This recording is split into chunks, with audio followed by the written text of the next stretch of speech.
ಕರ್ನಾಟಕದಲ್ಲಿ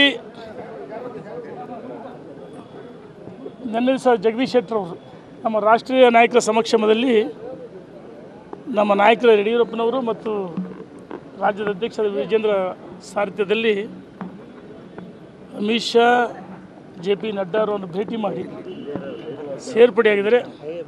ಕರ್ನಾಟಕ ರಾಜ್ಯದಲ್ಲಿ ಭಾರತೀಯ ಜನತಾ ಪಾರ್ಟಿ ಒಂದು ಶಕ್ತಿ ಬಂದಿದೆ. ಮತದಾರರು ಕಾರ್ಯಕರ್ತರು ಮುಖಂಡರ ಅಪೇಕ್ಷೆ ಸೇರ್ಪಡೆಯಾಗಿದ್ದಾರೆ. ನಮಗೆ ಅತ್ಯಂತ ಸಂತೋಷ ಆಗಿದೆ ಅಂತ ಹೇಳಕ್ಕೆ ಇಷ್ಟಪಡ್ತೀನಿ. ದಾವಣಗೆರೆಯಿಂದ ದೊಡ್ಡ ನಿಯೋಗನೆ ಬಂದಿದೆ, ಏನು ಬೇಡಿಕೆ ಸರ್?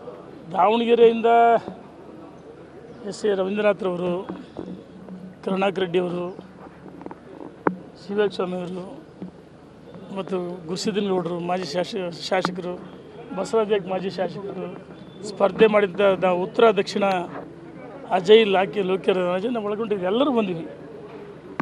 ದಾವಣಗೆರೆ ಲೋಕಸಭಾ ವ್ಯಾಪ್ತಿ ಬರ್ತಕ್ಕಂಥ ಎಲ್ಲ ಕ್ಷೇತ್ರಗಳ ಕಾರ್ಯಕರ್ತರುಗಳು, ಮುಖಂಡರುಗಳು, ಅಧ್ಯಕ್ಷರುಗಳು, ಚುನಾಯಿತ ಪ್ರತಿನಿಧಿಗಳು ಒಟ್ಟಾಗಿ ಭೇಟಿ ಮಾಡಿ ದಾವಣಗೆರೆ ಜಿಲ್ಲೆಯಲ್ಲಿ ಭಾರತೀಯ ಜನತಾ ಪಾರ್ಟಿಯನ್ನು ಕಟ್ಟಬೇಕು, ಬೆಳೆಸಬೇಕು ಮತ್ತು ದೇಶದಲ್ಲಿ ನರೇಂದ್ರ ಮೋದಿಯವರು ಮತ್ತೊಮ್ಮೆ ಮೂರನೇ ಬಾರಿಗೆ ಪ್ರಧಾನಮಂತ್ರಿ ಆಗಬೇಕು.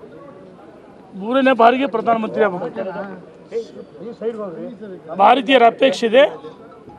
ಹಾಗಾಗಿ ಕರ್ನಾಟಕದಲ್ಲೂ ಸಹ ಒಂದು 28ಕ್ಕೆ 28 ಲೋಕಸಭಾ ಸದಸ್ಯರು ಗೆಲ್ಲಿಸಿ ವಿಜೇಂದ್ರ ಸಾರಥ್ಯದಲ್ಲಿ ಅಧ್ಯಕ್ಷರಾಗಿದ್ದಾರೆ. ಈಗ ವಿಜೇಂದ್ರ ಅವರು ಅಧ್ಯಕ್ಷ ಆದಮೇಲೆ ಕರ್ನಾಟಕದಲ್ಲಿ ಒಂದು ರೀತಿ ಮಿಂಚಿನ ವಾತಾವರಣ ಸಂಚಾರ ಆಗಿದೆ. ಯುವಕರ ಒಂದು ಅಪೇಕ್ಷೆ ಇದೆ ಮತ್ತು ಹಿರಿಯರ ಮಾರ್ಗದರ್ಶನ, ಹಿರಿಯರ ಆಶೀರ್ವಾದ. ಹೇಳ್ತೀನಿ, 28ಕ್ಕೆ 28 ವಿಜೇಂದ್ರ ಅವರ ಸಾರಥ್ಯದಲ್ಲಿ ರಾಜ್ಯದಲ್ಲಿ ಪ್ರವಾಸ ಮಾಡ್ತಾರೆ. ನಾವೆಲ್ಲ ಒಟ್ಟಾಗಿ ಒಂದಾಗಿ ಯಡಿಯೂರಪ್ಪನವ್ರ ಮಾರ್ಗದರ್ಶನ ಪಡೆಯೋಕ್ಕೆ ಬಂದೀವಿ. 28 ದಾವಣಗೆರೆ ಒಳಗೊಂಡಿದ್ದು ಎಲ್ಲ ಕ್ಷೇತ್ರದಲ್ಲಿ ಗೆಲ್ಲಿಸ್ಬೇಕಂತ ಸಂಕಲ್ಪ ಮಾಡಿದ್ವಿ.